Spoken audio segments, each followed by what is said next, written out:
শিক্ষার্থীরা, আমরা আবারও তোমাদের সামনে উপস্থিত হয়েছি চকরিয়া কুরুক বিদ্যাপীঠের প্রাথমিক শাখার অনলাইনে পাঠদান কার্যক্রম নিয়ে। প্রিয় শিক্ষার্থী বন্ধুরা, আজকে আমি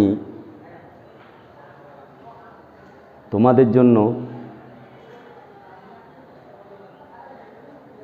অধ্যায় 1-এর পাঠ গুণ এই বিষয় নিয়ে আলোচনা করতে যাচ্ছি। তোমরা চতুর্থ শ্রেণীতে এবং এর পূর্বের তৃতীয় শ্রেণীতে তোমাদের গুণ সম্পর্কে অনেক ধারণা পেয়েছ, তাই আমি গুণের আলোচনায় বিশদভাবে পূর্বের আলোচনাগুলো এখানে আলোচনা করব না। এখানে তোমাদের পঞ্চম শ্রেণীতে গুণের কিছু স্পেসিফিক পদ্ধতি নিয়ে এখানে আলোচনা করা হয়েছে। একটা হচ্ছে সহজ পদ্ধতিতে গুণ, আরেকটা হচ্ছে গুণের কিছু স্থানভিত্তিক শূন্যস্থানের মান নির্ণয় করা।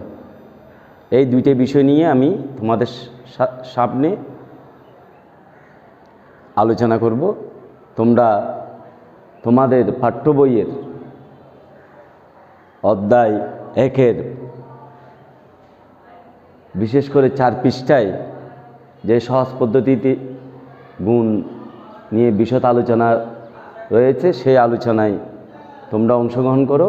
বই খোলো, 4 পৃষ্ঠা খুলে তোমরা আমার পাঠগুলো মনোযোগ দিয়ে শোনো এবং বুঝতে চেষ্টা করো। প্রিয় শিক্ষার্থী বন্ধুরা, আমি আজকে তোমাদের সামনে আলোচনা করব সহজ পদ্ধতিতে গুণ। সহজ পদ্ধতিতে গুণ এই বিষয় সম্পর্কে আলোচনা করতে গেলে এগুলোর কোনো স্পেসিফিক সুনির্দিষ্ট কোনো নিয়ম নাই। তবে এইটা হচ্ছে তোমার সম্পূর্ণ আইকিউ, মেধা, তোমার বুদ্ধি, তোমার সৃজনশীলতা দিয়ে এগুলো তোমাকে নির্ণয় করতে হবে।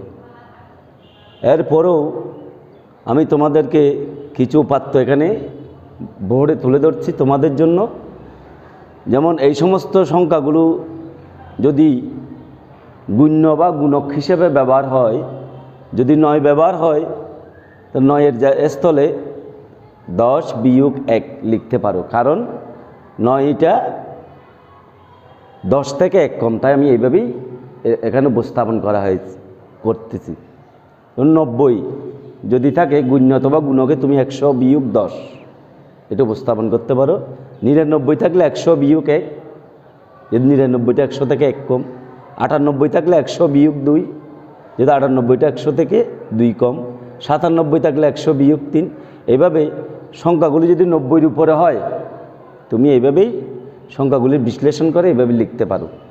তোমার সহজ পদ্ধতি গুণের পদ্ধতিটা তুমি সহজে বুঝে নিতে পারবে।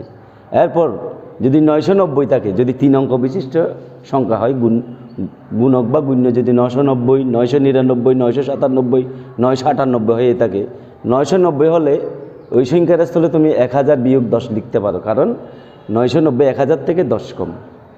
999 হলে 1000 - 1 এটা লিখতে পারো। 997 থাকলে 1000 - 3, 998 থাকলে 1000 - 2। এইভাবে তুমি তোমার গুণ্য অথবা গুণক তোমার এই সহজ পদ্ধতি করার জন্য তুমি এভাবে উপস্থাপন করতে পারো। যদি 9999 থাকে, তুমি 10000 - 1 লিখতে পারো। 9990 লিখে থাকলে 10000 - 10 লিখতে পারো। 9900 থাকলে 10000 - 100 লিখতে পারো। তাহলে এই ক্ষেত্রে হচ্ছে এগুলো এই 2 অঙ্ক বিশিষ্ট সংখ্যা 90, 99, 98, 97, 9 এই রকমের সংখ্যাগুলো যদি 9 অর্থাৎ 9 দিয়ে শুরু হয় সংখ্যাগুলো, তখন তুমি তোমার এই পদ্ধতিটা তোমাকে অবলম্বন করতে হবে। আর যদি সংখ্যাগুলো আরও বড় হয়, যেমন মনে করো 101, আমাকে উচ্চারণ করতে 101, তাহলে তুমি এইটা গুণ্য যদি বা গুণক যদি 101 হয়, তুমি 100 + 1 লিখতে পারো 101-এর স্থলে। যদি 110 হয়, 110-এর স্থলে 100 + 10 লিখতে পারো। 1010 হলে 1000 যোগ 10 লিখতে পারো, 1100 হলে 1000 যোগ 100 লিখতে পারো, 1001 হলে 1000 যোগ 1 লিখতে পারো। আসলে এটা হচ্ছে তোমার বুদ্ধি দিয়ে করতে হবে, তোমার বুদ্ধি সৃজনশীলতা দিয়ে তোমাকে এটা করে নিতে হবে। এইটার কোনো সুনির্দিষ্ট এগুলোর নিয়ম নাই, এটা বইয়ে এভাবেই উপস্থাপন করা আছে। তবে বইয়ে কিন্তু এইভাবে উপস্থাপন করা থাকলেও কিন্তু কেন এই যে এগুলো 9-এর স্থলে 10 বিয়োগ 1 লিখতে হয়, 90-এর স্থলে 100 বিয়োগ 10 লিখতে হয়, এগুলো সুনির্দিষ্টভাবে দেয়া নাই। আমি তবু তোমাদেরকে এটা আমার যতটুকু জ্ঞান আছে, আমি যতটুকু বুঝেছি ততটুকু দিয়ে তোমাদেরকে বোঝাতে চেষ্টা করছি। এখন তাহলে এই সংখ্যাগুলো তোমার গুণ্য হিসেবেও থাকতে পারে, গুণক হিসেবেও থাকতে পারে। তাহলে আমি তোমাকে একটা উদাহরণ দিয়ে বুঝিয়ে দিচ্ছি। যেমন মনে করো 999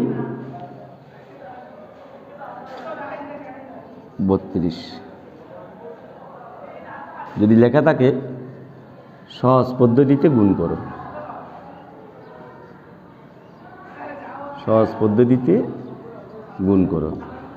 তাহলে এখন আমি এই বিশ্লেষণটা কেন দেখলাম, যে কোনো সংখ্যাকে 10, 100, 1000 এই সংখ্যাগুলো দিয়ে যদি গুণ করো, গুণটা কিন্তু সহজ হয়।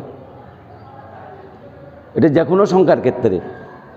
যেমন মনে করো তোমাকে যদি বলো 55কে 1000 দিয়ে গুণ করো, 55কে 55 দিলে গুণকের একের যেইটা দিয়ে গুণ করছো ওইটা বাদ দিয়ে 3টা শূন্য, যে 3টে শূন্য বসাই দিয়ে তুমি সহজে গুণ করা যায়। তাই এগুলো বিশ্লেষণ করার ক্ষেত্রে তোমার সহজ হওয়ার জন্য এই 10, 100 এই সংখ্যাগুলো তোমাকে বিবেচনা করতে হবে। তাই যেমন 999 গুণ 32, এখানে দেখা যাচ্ছে আমি যদি 999 সংখ্যাটা 9-এর নামাতা লিখতে হবে 3বার, 9-এর নামাতা পড়তে হবে, নাইলে 3-এর নামাতা পড়তে হবে, নাইলে 2-এর নামাতা পড়তে হবে। এভাবে না গিয়ে আমি 999 জন্য কী ব্যবহার করব, এখানে দেখা যাচ্ছে যে সহজে করার জন্য 999 জন্য 1000 বিয়োগ 1 লিখতে পারি। এখানে এটা হচ্ছে গুণ্য, এটা হচ্ছে গুণক, 999 গুণ্য আর 32 হচ্ছে গুণক।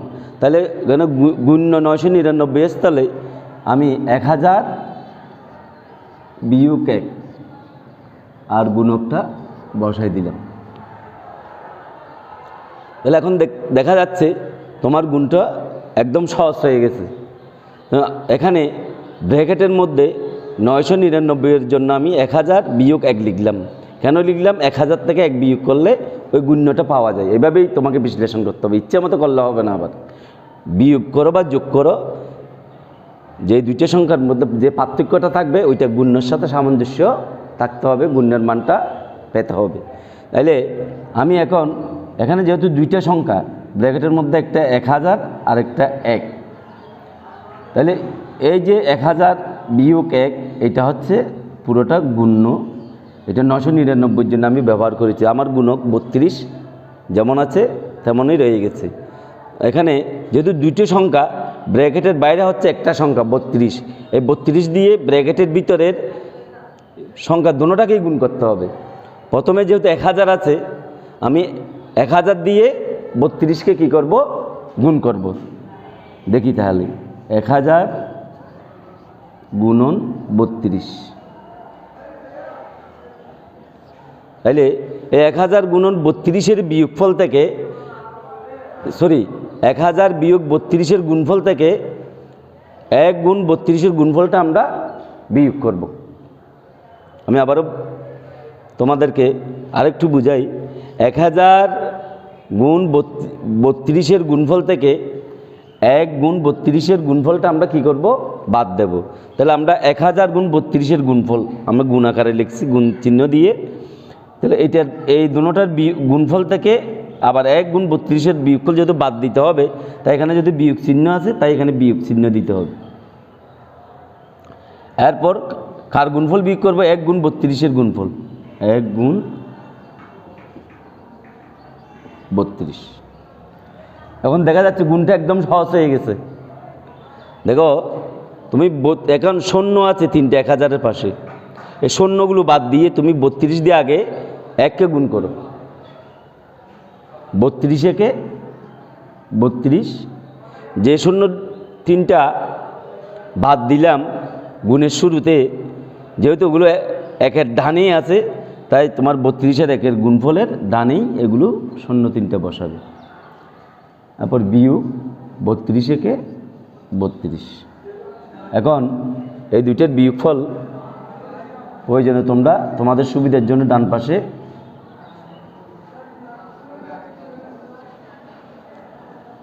এখানে দেখা যাচ্ছে তোমরা এতদিন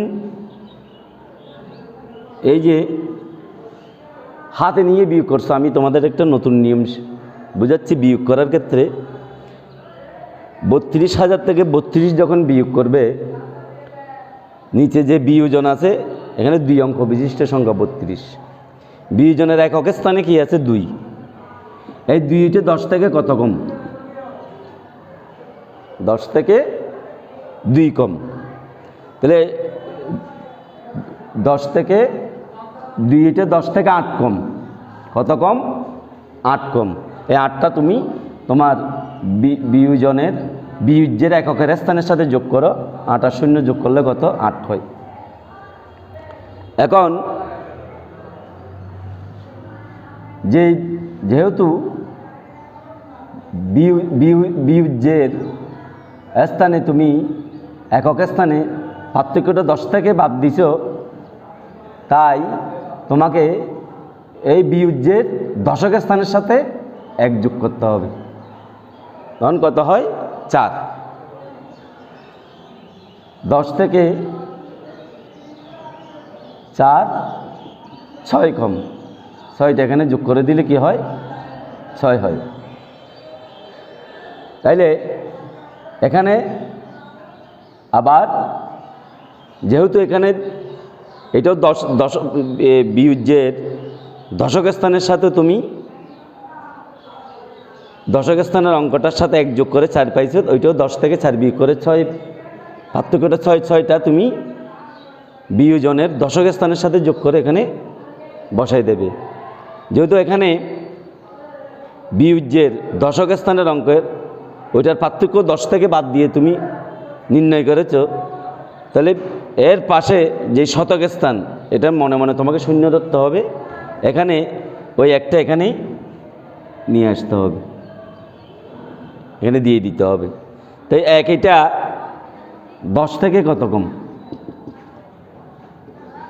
9, 9টা এটার সাথে যোগ করো, 9 আর 0 যোগ করলে কি হবে? 9। তাইলে এইটা যেহেতু আমি 10 থেকে বাদ দিয়ে পার্থক্যটা আমি বিয়োজনের উপরে শতক স্থানে 0-এর সাথে যোগ করলাম, তাহলে হাজারের স্থানেও তোমাকে আবার 1 দিয়ে দিতে হবে। এই এইটাও 10 থেকে কত কম? দেখো 9 কম। 10 থেকে না, সরি, এখানে দেখা যাচ্ছে 1-এর জন্য একটা সরাসরি বাদ যাচ্ছে, এটা সরাসরি বিয়োগ যাচ্ছে, তাই এটাকে তোমাকে 10-এর আর 1-এর পার্থক্যটা এখানে তুলে ধরতে হবে না, তুমি সরাসরি বিয়োগ করতে পারো। 2 থেকে 1 গেলে 1, 3টা বসাই দেবে। তাহলে 31,968। তোমাদের যদি এই বিয়োগটা যদি বুঝতে কষ্ট হয়, তোমরা তোমাদের আগে যেভাবে শিখছো সেভাবেই করতে পারো, দাঁড় নিয়েও করতে পারো। যেমন 0 থেকে 2 বাদ যায় না, তুমি এখান থেকে ধান নাও 10, 10 থেকে 2 গেলে 8, দাঁড়টা এখানে দিয়ে দাও, 3 একে 4, তো 10 থেকে 4 গেলে 6, দাঁড়টা এখানে দিয়ে দাও 1, 10 থেকে 1 গেলে 9, দাঁড়টা এখানে দিয়ে দাও 1, 2 থেকে 1 গেলে 1, আর এখানে 3। 31,968। এইটা হচ্ছে এভাবে তোমাকে সহজ পদ্ধতিতে গুণটা উপস্থাপন করতে হবে। তোমাকে নিশ্চয়ই শিক্ষার্থীরা তোমরা বুঝতে পেরেছো। আমি আবার বুঝাচ্ছি, 999 গুণ 32। তো 999 জন্য আমি কি ব্যবহার করব? এটা সহজ করার জন্য 1000 বিয়োগ 1 উপরে তোমাদের এই পদ্ধতিগুলো তোমরা খাতায় নোট করে রাখবে, তোমাদের খাতায় নোট কর। আমি আবারও তোমাদেরকে এটা একটু বোঝাতে চেষ্টা করি। 999 গুণ 32 গুণ 999 গুণক 32, যেহেতু 9 সংখ্যাটা গুণের মধ্যে আছে, তো 999 এর জন্য আমরা কী ব্যবহার করবো? এটা সহজে করার জন্য 10,000 বিয়োগ 1, 999 স্থলে ব্যবহার করলাম, গুণকটা যথাস্থানে রেখে দিলাম। তাহলে এই গুণের 999 জন্য যে দুইটা সংখ্যার পার্থক্য দেখা দিলাম, এই দুইটা সংখ্যার সাথে গুণকের দুটো সংখ্যার সাথে গুণ করতে হবে। যেমন 1000 গুণ 32, এই দুইটার গুণফল থেকে 1 গুণ 32-এর গুণফল বাদ দিতে হবে। তাহলে আমি গুণ করে দেখাই, 1000 গুণ 32 বিয়োগ 1 গুণ 32, 32-একে 32, 3টা শূন্য, 32-একে 32, এদের বিয়োগফল হচ্ছে এটা। এভাবেই তোমরা তোমাদের ঘরে প্র্যাকটিস করার সময় এভাবেই তোমরা প্র্যাকটিস করবে, এবং এই নিয়মগুলো তোমরা এই যে সংখ্যাগুলোর পার্থক্য আমি লিখে দিছি সহজ পদ্ধতি গুণ করার ক্ষেত্রে তুমি কোন কোন ক্ষেত্রে কোন সংখ্যার ক্ষেত্রে কি ব্যবহার করবে, এগুলো তোমরা ব্যবহার করবে, নিজেরা অনুশীলন করবে ঘরে বসে। যত প্র্যাকটিস করবে তোমাদের ধারণাটা, তোমাদের জ্ঞানটা আরও বৃদ্ধি পাবে। আমি আরও একটা তোমাদের জন্য উদাহরণ আকারে বুঝাই দিচ্ছি। যেমন মনে করো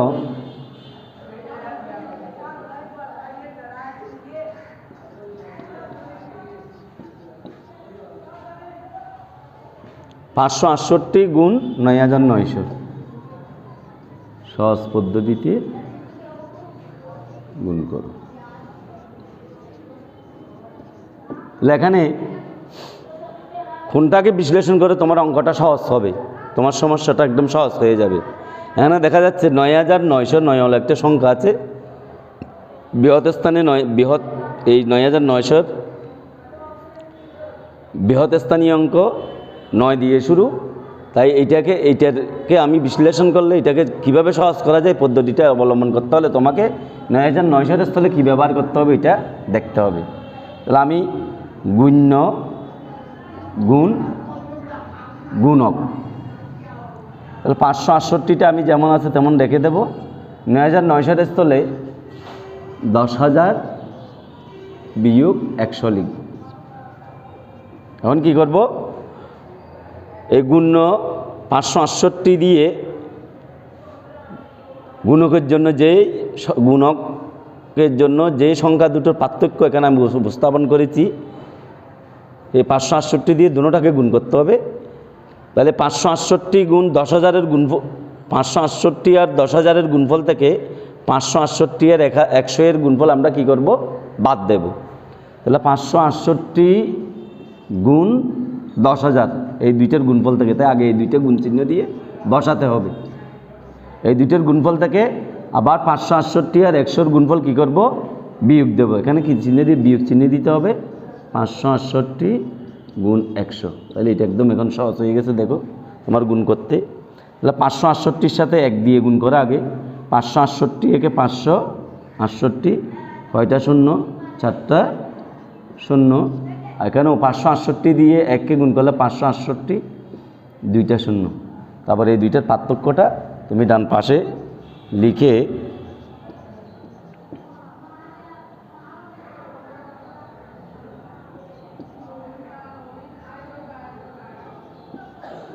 বিয়োগফলটা বাইর করতে পারে। 0 0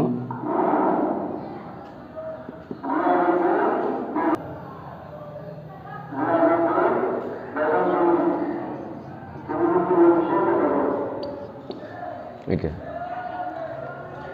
তাহলে তোমরা উপরের এই যে 9ওয়ালা সংখ্যা, অর্থাৎ বৃহৎ স্থানীয় অঙ্ক যদি 9 হয়, বৃহৎ স্থানীয় অঙ্ক যদি 9 হয়, বৃহৎ স্থানীয় অঙ্ক যদি 9 হয়, তাহলে কীভাবে করবে আমি পদ্ধতিটা তোমাদেরকে এখানে তুলে ধরেছি। তোমরা এভাবে বাসায় উপরের যে নিয়মটা আমি তোমাদেরকে অনুসরণ করতে বলছি, এই নিয়মটা অনুসরণ করে এগুলো মুখস্থ করে ফেলবে। প্রয়োজনে তোমরা সহজ পদ্ধতির গুণগুলো করবে। কারণ আরেকটা বুঝে দিচ্ছি তোমাদের, যদি সংখ্যাটা যদি 100 বা 1000-এর উপরে হয়, গুণ্য বা গুণক যদি 100 বা 1000-এর উপরে হয়, যেমন মনে করো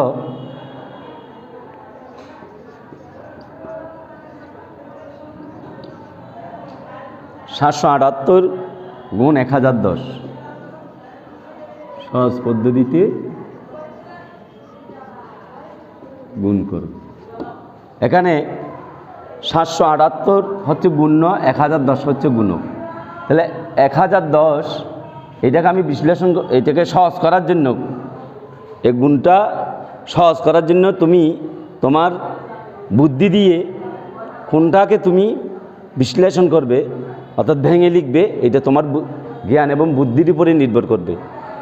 আমার মনে হচ্ছে এখানে 1010কে ভেঙে লিখলে আমি এটাকে সহজ করতে পারবো। তাহলে 1010কে ভেঙে লিখলে কি লিখতে হবে? 1000 যোগ 10, 778 গুণ 1000 যোগ 10। এখন কী করব? 778 ও 1000-এর গুণফলের সাথে 778 ও 10-এর গুণফলের সমষ্টি নির্ণয় করব। তাহলে 778 গুণ 1000 গুণ চিহ্ন দিয়ে বসাই, যেটা এখানে যোগ চিহ্ন আছে তো এখানেও যোগ চিহ্ন দিতে হবে। 778 গুণ 10, একদম সহজ হয়ে গেল গুণটা। 778 দিয়ে 1কে গুণ করে 778, তারপর 3টা শূন্য যোগ 778 একে 778, একটা শূন্য, এই দুইটার যোগফল বের করে এবার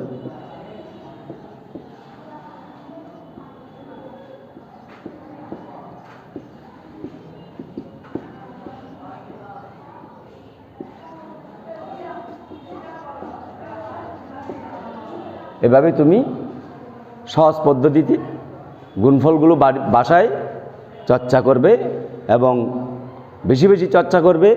উপরের যে যে সংখ্যাগুলো আমি বিশ্লেষণ করে এখানে লিখেছি এগুলো তোমরা খাতায় তুলে নেবে, তুলে নিয়ে তোমরা এগুলো মুখস্থ করে ফেলবে এবং এই পদ্ধতিগুলো অবলম্বন করবে। তাইলে নিশ্চয়ই তোমরা বন্ধুরা সহজ পদ্ধতির গুণ খুব ভালো করে বুঝতে পেরেছ। এই নিয়মগুলো তুমি যদি এই নিয়মগুলো ভালো করে চর্চা করো, এগুলো তোমার জন্য এই সমস্যাগুলো একদম করতে তোমার খুব সহজ লাগবে। কিন্তু দেখতে মনে হয় সহজ পদ্ধতিতে গুণ, হ্যাঁ, অনেকে বলে যে এই সহজ পদ্ধতির গুণ এগুলো তো আরও কঠিন হয়ে যায়। আসলে সহজ পদ্ধতির গুণের ক্ষেত্রে তোমাকে তোমার বুদ্ধি আর মেধা দিয়ে তুমি এটাকে সহজ করতে হবে, তোমাকে সহজ করে ফেলতে হবে, সহজ করে তোমাকে এটা করতে হবে। আরেকটা বিষয় নিয়ে তোমাদের আলোচনা করব আমরা, খালিঘর পূরণ গুণের ক্ষেত্রে। কি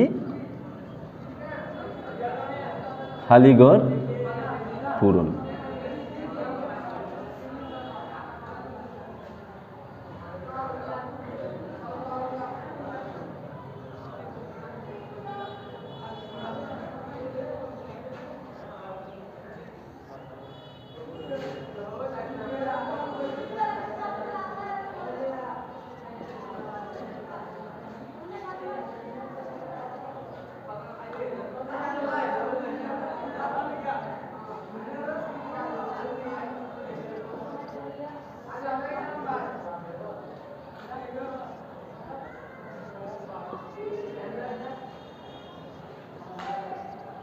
দেখো বন্ধুরা,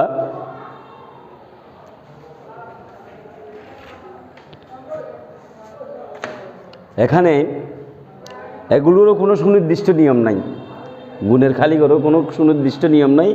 এগুলো তোমার দক্ষতা, মেধা এবং তোমার জ্ঞান দিয়ে এগুলো তোমাকে করে নিতে হবে। এখন দেখা যাচ্ছে আমি এই অঙ্কটা সহজ করার ক্ষেত্রে এখানে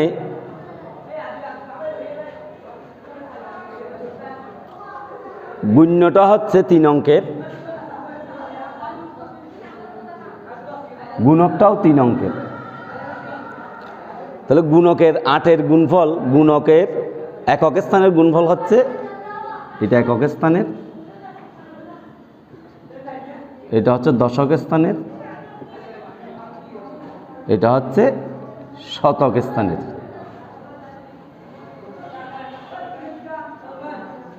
শতক স্থানে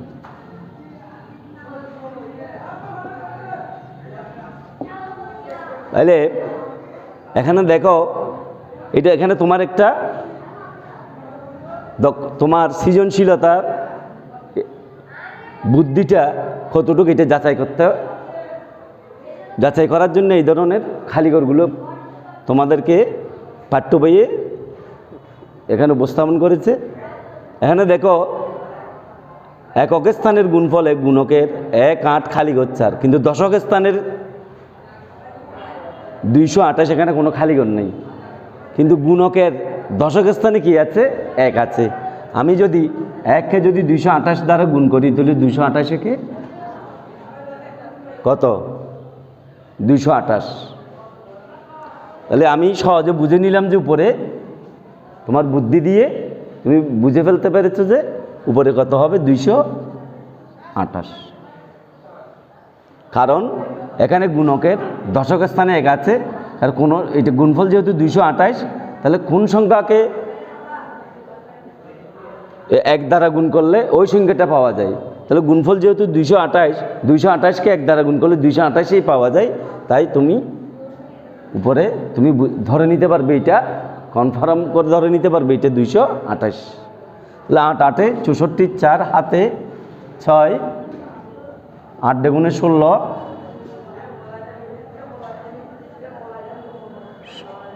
8 দুগুণে 16, 16 হচ্ছে 22, 22-এর 2 হাতে 2, 8 দুগুণে 16, 16 2 18।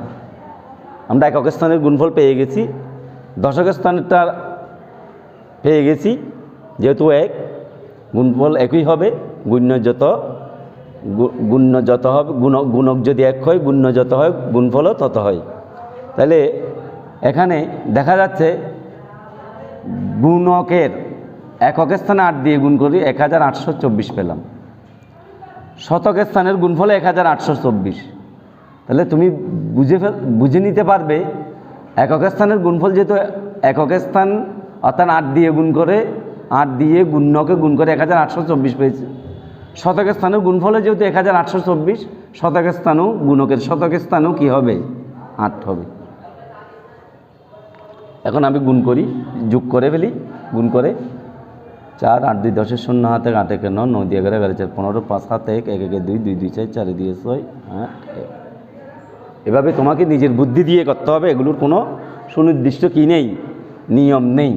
আমি আরও একটা বুঝাই দিচ্ছি তোমাদেরকে। যেমন 510,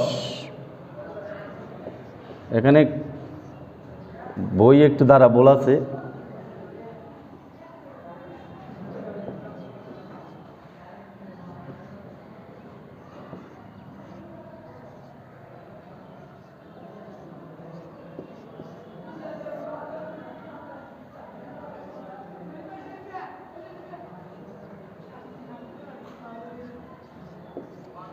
দেখো এইটাতে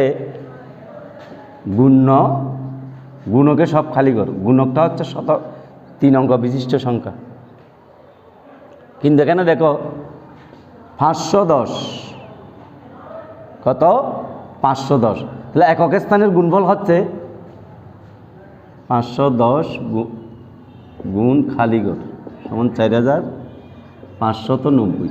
অর্থাৎ এটা একক স্থানে কার? গুণকের।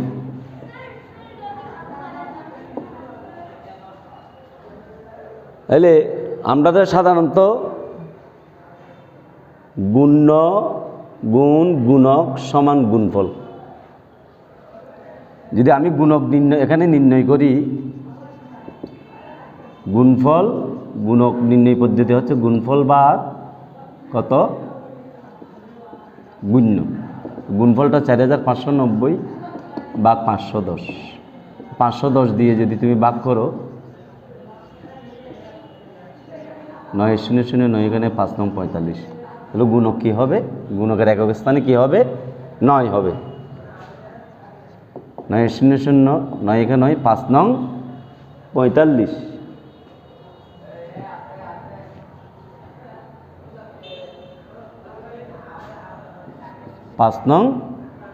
45। তাইলে এরপর গুণকের দশক স্থানীয় অঙ্ক কী হবে? এখানে দেখা যাচ্ছে গুণকের দশক স্থানের গুণফলে একটা শূন্য দেখা যাচ্ছে, তাই তুমি এখানে তোমার বুদ্ধি দিয়ে তুমি ধরে নিতে পারো এখানে কি হবে, শূন্যই হতে পারে। 0 0 0 1 0 0 5 0 0। তাহলে এখানে এই যে এখানে তোমার ধারাটা বলাছে, এখানে একটা খালি ঘর বেশি দিয়ে অতিরিক্ত দিয়ে ফেলছে, যেহেতু এটা উপরে 3টে অঙ্ক আছে, তাই 3টে অঙ্কের জন্য 3টে শূন্যইতে বসবে। এখানে 4টা স্থান দেওয়া আছে, এখানে 4টা স্থান হতে পারে না। এটা বইয়ে তোমাদের 5 পৃষ্ঠায় উদাহরণ 2-এ এটা ধারাটা একটু সংশোধন করতে হবে। এরপর দেখো, এটাতে আমরা গুণক নির্ণয়ের সূত্র দিয়ে করে ফেললাম একক স্থানেরটা। দশক স্থানে যেহেতু এখানে শূন্য, সবগুলো শূন্য ধরলাম। শতক স্থানে কি হবে গুণকের, এখানে দেখা যাচ্ছে প্রথমে 0, তারপরে 7,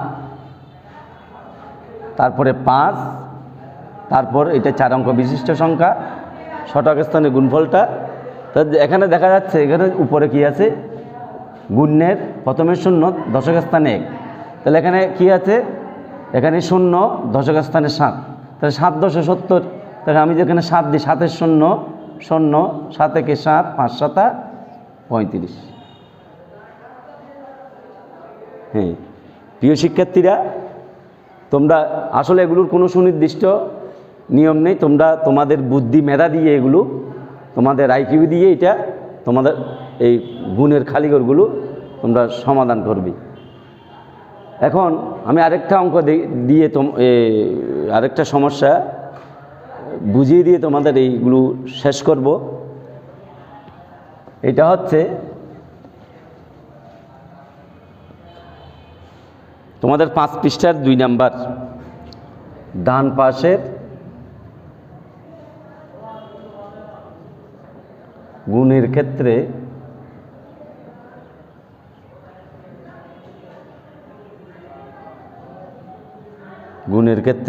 এক একটি বর্ণ একটি নির্দিষ্ট অঙ্ক নির্দেশ করে, নির্দিষ্ট অঙ্ক নির্দেশ করে। ক, খ এবং গ এর অঙ্কগুলো নির্ণয় করি। অর্থাৎ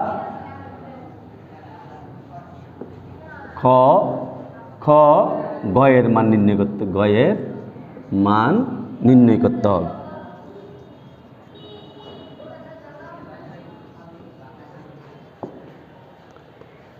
এটা একটু মনোযোগ দিয়ে তোমরা বুঝে নেবে।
প্রিয় শিক্ষার্থীরা, এটা তোমরা একটু মনোযোগ দিয়ে বুঝে নাও। এইটাও একটা তোমাদের বুদ্ধির খেলা, তোমাদের আইকিউ, বুদ্ধি, তোমাদের মেধা যাচাই করার জন্য এরকম গুণের মধ্যে কিছু সমস্যা তুলে ধরা হয়েছে এই গুণের অধ্যায়ে। এখানে আছে 2 গ, গটা একটা খালি ঘর ধরতে হবে তোমাকে, তৎ গ এর মান নির্ণয় করতে হবে। এটা অজানা সংখ্যা, অজ্ঞাত সংখ্যা। নিচে আছে খ, গুণকে, খ একটা খালি ঘর, খ একটা খালি ঘর অজানা সংখ্যা, অজানা অঙ্ক। গ 4 ক, গ এর খালি ঘর, খ মানেও খালি ঘর। 6 খ, খ মানেও খালি ঘর, ক ক ক, গুণফল হচ্ছে 3টা ক। এখানে দেখা যাচ্ছে খ কয়টা ব্যবহার হয়েছে, 1 2 3 4 5। এই 5টা ক এর মানে একই হতে হবে, কিন্তু 5টা ক এর মান ক সমান, যদি এখানে ক 5টা আছে, পার্থক্য হতে খ একটা 2, খ আরেকটা 5, আরেক খ এর মান আরেকটা 7 হতে পারবে না। ক যেই মান, খ এর মান যেইটা ধরো না কেন, খ এর মান একটাই হতে হবে। খ এর মানও ঠিক তদ্রূপ একই হতে হবে, যতটা খ আছে, 2টা ক আছে, দুটা খ এর মান একই হতে হবে। গ আছে 2টা, এই 2টা গ এর মানও কি হতে হবে, একই হতে হবে। তাহলে আমরা এটা একটু সমাধান করার চেষ্টা করি। এখানে দেখা যাচ্ছে একক স্থানে, গুণকের একক স্থানে কি আছে, ক। তাহলে একক স্থানের গুণফল এটা 3 অঙ্কের সংখ্যা। তাহলে গুণফলে দেখা যাচ্ছে একক স্থানের গুণফলে একক স্থানের গুণফলের একক স্থানে কালীঘর, দশক স্থানে 4, শতক স্থানে গ, অর্থাৎ গ এর মানটা এখানে একক স্থানে গুণফলে ক এর মান, আর শতকে গ এর মান, শতক স্থানে গ এর মান নির্ণয় করতে হবে। তাহলে এটা যেহেতু 3 অঙ্কের সংখ্যা, এখানে যেহেতু 4 আছে, আমি প্রথমে তোমাকে এই গুণ্যের দশক স্থানের মান দিয়ে, দশকের 2 এর নামাতা দিয়ে আমরা শুরু করব। 2 একে 2, 2 দুগুণ 4, 3 দুগুণ 6, 4 দুগুণে 8, 5 দুগুণে 10, 6 দুগুণে 12, 7 দুগুণে 14, 8 দুগুণে 16, 9 দুগুণে 18। এখানে এটা যদি 4, এটা তো 3 অঙ্কের সংখ্যা। তো 3 অঙ্কের সংখ্যা হলে এইটার পরেও যেহেতু আরেকটা অঙ্ক এখানে বসতে পারে, আমার মান যদি আমি যদি 2 এখানে 2 বসাই, তাহলে আমার মনে হয় এটা সঠিক হবে না। 2 দুগুণে 4 হলে 4 হবে, এখানে তার কোনো কিছু বসাতে পারতেছি না আমি। তাই আমাকে কী করতে হবে, 4ওয়ালা 4 আছে যে একক স্থানে, এরকম একটা 7 দুগুণে 14। কত? 7 দুগুণে, নিশ্চয় এটা 7 দুগুণে কী হবে, 14। এটা তোমার বুদ্ধি দিয়ে তোমাকে ঠিক করে নিতে হবে। আর এটা যেহেতু এখানে খ সমান 7 হয়েছে, এখানেও কি হবে 7, এখানেও কি হবে 7। তাহলে এখানে যদি গুণফল 7 হয় একক স্থানের, এখানে কি হতে পারে, তোমরা তো একদম সহজে বুঝতে পারছো, 7 একে 7। একদম সহজ না বন্ধুরা? তাহলে আমরা খ এর মান পেয়ে গেছি, খ সমান কত, 7। এখন গুণকের দশক স্থানের খালি ঘরে খ এর মান কত হবে? এখানে যেহেতু এইটাও 2 অঙ্কের দশক স্থানের গুণফল 2 অঙ্ক বিশিষ্ট সংখ্যা, একটা 6 আছে, দশক স্থানে 6 আছে, একক স্থানে খ আছে। তাহলে এখানে কি হতে পারে? তাহলে আমি এইটা যেহেতু 7, এইটাও কি হতে পারে 7, খ এর মান সব একই, এইটাও 7 না? তো 4-এর সাথে কত যোগ করলে 7 হয়? 3। তাহলে 3 দিয়ে আমি 1কে গুণ করলে 3 একে 3 বসাতে পারি না এখানে? হ্যাঁ, তোমরা বুঝতে পেরেছ। 3 একে 3, 3 দুগুণে 6 হয়ে গেছে না? না, খ এর মান কত পেয়েছি? খ এর মান 3, আর গ এর মান 1।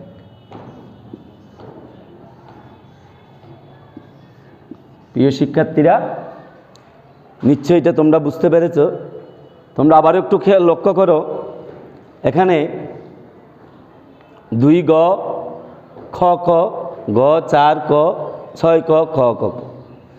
এখানে খ যতটা আছে খ এর মান একই হবে। তাহলে এখানে দুটোটা যেহেতু অজ্ঞাত সংখ্যা, তাই এগুলো তো গুণ করা সম্ভব না। আমি গুণ্যের দশক স্থানে যেহেতু 2 আছে, গুণ্যের দশক স্থান দিয়ে শুরু করব। তাহলে কোনো গুণফলে দেখা যাচ্ছে গুণকের একক স্থান আর গুণ্যকে একাশন গুণ দিয়ে যদি গুণ করতে যাই, আমাকে গুণ্যের দশক স্থানের অঙ্ক দিয়ে শুরু করতে হবে। তাহলে এখানে যদি 4 আছে, আমি 2 দুগুণে 4 দিলে তো এখানে মান আসতেছে না। যেহেতু এখানে আরেকটা অঙ্ক আছে, 2 দুগুণে 4 হচ্ছে 1 অঙ্ক বিশিষ্ট সংখ্যা, এটা হচ্ছে কয় অঙ্কের হবে, 2 অঙ্কের হবে, যেহেতু এখানে একটা গ আছে। তাহলে একটা 4 বলে 7 দুগুণে 14। তাহলে ক সমান কী হবে, 7 হবে, এখানেও 7 হবে, এখানেও 7 হবে, এখানেও 7 হবে, এখানেও 7 হবে, এখানেও 7 হবে। আবার ক্ষয়ে, তাহলে এখানে যদি 7 এখানে যেহেতু 7 গুণফলও 7 হয়েছে, এখানেও 7 হয়েছে, তাহলে এখানে গুণফল একক স্থানে গুণফল 7। তাহলে 7কে কত দিয়ে গুণ করলে 7 হবে, 7কে 1 দিয়ে গুণ করলে 7 হবে। এখানেও কি হবে, গয়ের ওখানেও 1 হবে। এখন 4-এর সাথে কত যোগ করলে 7 হয়, 3। তা আমি যদি 1কে 3 ক্ষয়ের স্থানে কী হবে, 3 হবে। 3 একে 3, 4 3 7, 6 একে 7, একদম সহজ। এভাবে তোমরা এটা প্র্যাকটিস করবে, এটা একটু বেশি বেশি প্র্যাকটিস করবে বাসায়, তোমরা ভালোভাবে বুঝতে পারবে। আসলে তোমাদের এই 5ম শ্রেণীতে সহজ পদ্ধতির গুণ আর খালিঘর পূরণের গুণ, এগুলো হচ্ছে তোমাদের বুদ্ধিটা যাচাই করার জন্য। এটা কোনো সুনির্দিষ্ট এগুলোর নিয়ম নাই। তোমাদের বুদ্ধি, মেধা, তোমাদের দক্ষতা এগুলো ব্যবহার করে তোমরা এগুলোর সমস্যার সমাধান করবে। তোমাদের আজকে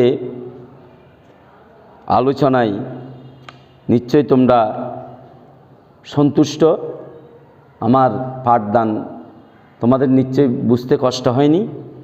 আমি তোমাদেরকে আগামী বৃহস্পতিবার, আজকে বৃহস্পতিবার না, আগামী বৃহস্পতিবারের কিছু অ্যাসাইনমেন্ট দেবো। এগুলো তোমরা বাড়ির কাজ আকারে করে আগামী বৃহস্পতিবারে অফিসে আমাকে জমা দেবে। বাড়ির কাজগুলো তোমরা ডায়েরিভুক্ত করে তোমরা খাতায় লিখে নাও। প্রিয় শিক্ষার্থীরা, তোমরা তোমাদের ডায়েরিতে আগামী বৃহস্পতিবারের অ্যাসাইনমেন্টগুলি লিখে নাও। তোমরা তোমাদের গণিত বইয়ের পৃষ্ঠা খুলে পৃষ্ঠা নির্দেশনা অনুযায়ী যে আমি নাম্বারগুলো লিখে দিচ্ছি, এগুলো অ্যাসাইনমেন্ট আকারে বাড়ির কাজ হিসেবে আমাদেরকে আগামী বৃহস্পতিবারে অফিসে জমা দেবে। আমরা এগুলো মূল্যায়ন করব এবং তোমাদের আসলে এই অনলাইন ক্লাসটা তোমাদের পরীক্ষার প্রস্তুতির জন্য, তোমাদের পরীক্ষা অবশ্যই হবে এই বছর, এটা মাথায় রেখে তোমরা বাসায় পড়ালেখা করো এবং ঘরে বসে বেশি বেশি গণিত প্র্যাকটিস করবে। এটা প্র্যাকটিস, গণিত যত প্র্যাকটিস করবে তত শিখতে পারবে, তত তোমাদের জ্ঞান, দক্ষতা, বুদ্ধি তুমি তোমার অর্জন করতে পারবে। তাই আজকে তোমাদের ক্লাস আমি এখানেই সমাপ্ত ঘোষণা করব। তোমরা ভালো থেকো, সুস্থ থেকো, নিরাপদে থেকো। সবাইকে ধন্যবাদ ও শুভকামনা।